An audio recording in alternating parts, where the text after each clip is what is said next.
యం బ్రహ్మా వరుణేంద్ర రుద్రమరుతస్తున్వంతి దివ్యైస్తవైః వేదైః సాంగపదక్రమోపనిషదైః గాయంతి యం సామగాః ధ్యానావస్థితతద్గతేన మనసా పశ్యంతి యం యోగినో యస్యాంతం న విదుఃసురాసురగణా దేవాయ తస్మై నమః.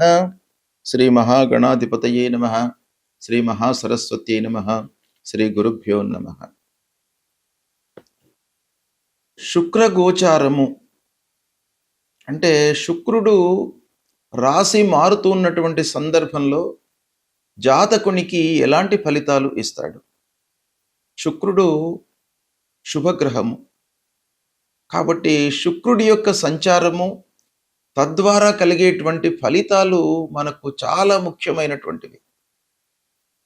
ప్రతి మనిషి కూడాను జీవితంలో సుఖమయమైనటువంటి ఒక అర్థవంతమైనటువంటి జీవితాన్ని గడపడానికి శుక్రుడి యొక్క అనుగ్రహము అంటే మన జన్మ జాతకంలో శుక్రుడు మంచి స్థానాలలో ఉండడము, గోచార రీత్యా మంచి స్థానాలలో శుక్రుడు సంచరించడము, ఇది చాలా ఆవశ్యకమైనటువంటి విషయం.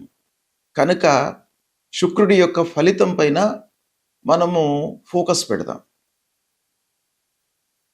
శుక్రుడు ముఖ్యంగా మనకు ఎలాంటి ఫలితాలు ఇస్తాడు జాతకంలో లేదా గోచార రీత్యా సంచరిస్తున్నప్పుడు అనే విషయాన్ని మనం చూసినట్టయితే శుక్రుడు ముఖ్యంగా మనకు సౌఖ్యాన్ని, సంతోషాన్ని, ఆనందాన్ని ఇచ్చేటువంటి గ్రహం.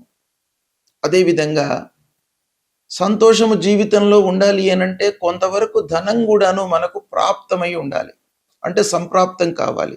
దానికి కూడాను కారకుడు శుక్రుడు, వివాహ కారకుడు శుక్రుడు, దాంపత్యము అన్యోన్యముగా ఉండడానికి అన్ని విధాలుగా సహకరించేటువంటి గ్రహము శుక్రగ్రహము.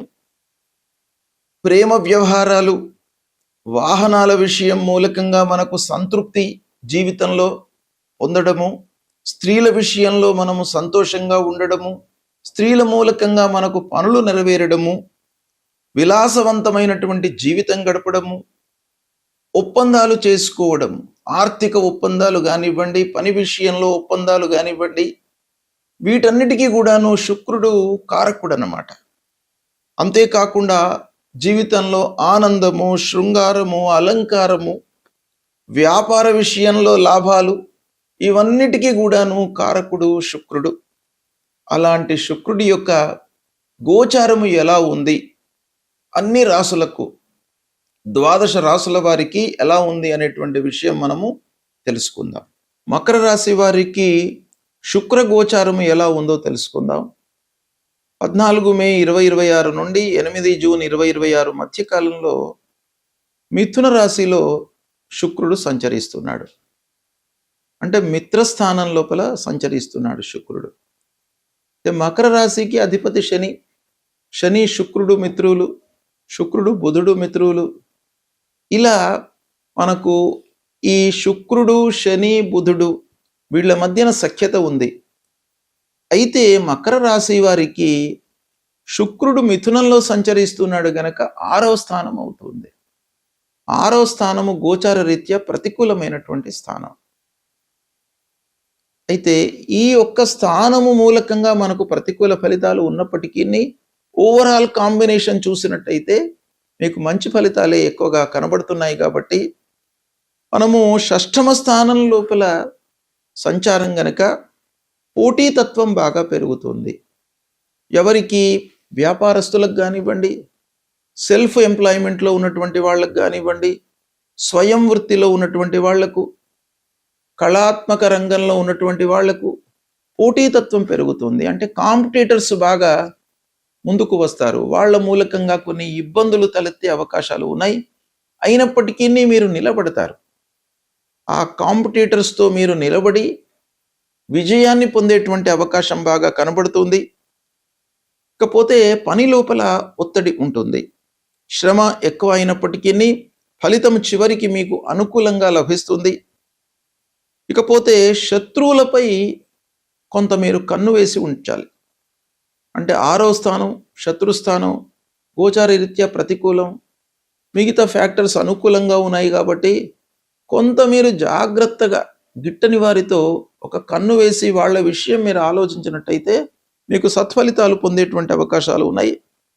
కోర్టు వ్యవహారాలలో క్రమేపీ మీకు అనుకూలత చేకూరుతుంది.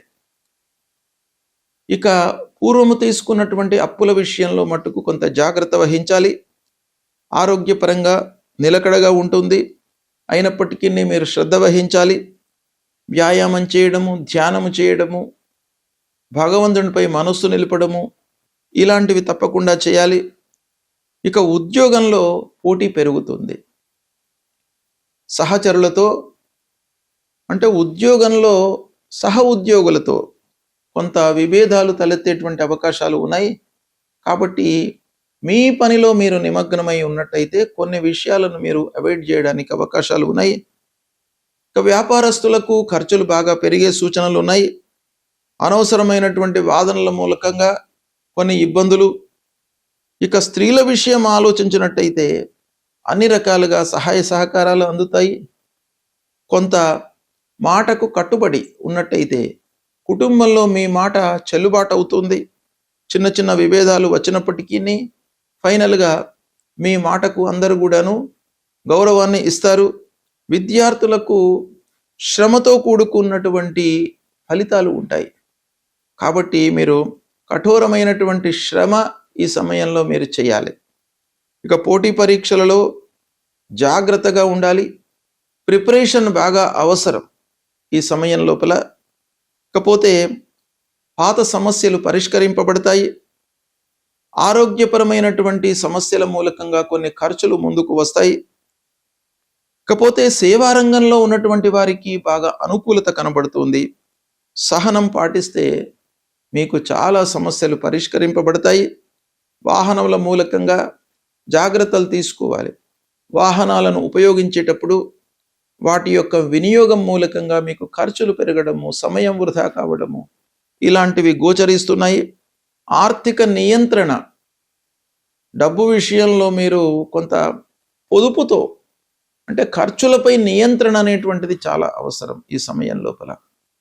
ఇలా ఓవరాల్గా చూసినట్టయితే మకర రాశి వారికి షష్ఠమ స్థానంలో శుక్రుడు సంచరిస్తున్నప్పటికీ శని, శుక్రుడు, బుధుడు ఈ కాంబినేషన్ మీకు చాలా అనుకూలమైనటువంటిది కనుక మీరు శ్రమ చేసినట్టయితే, కష్టపడినట్టయితే మీకు తప్పకుండా మంచి ఫలితాలు కలుగుతాయి.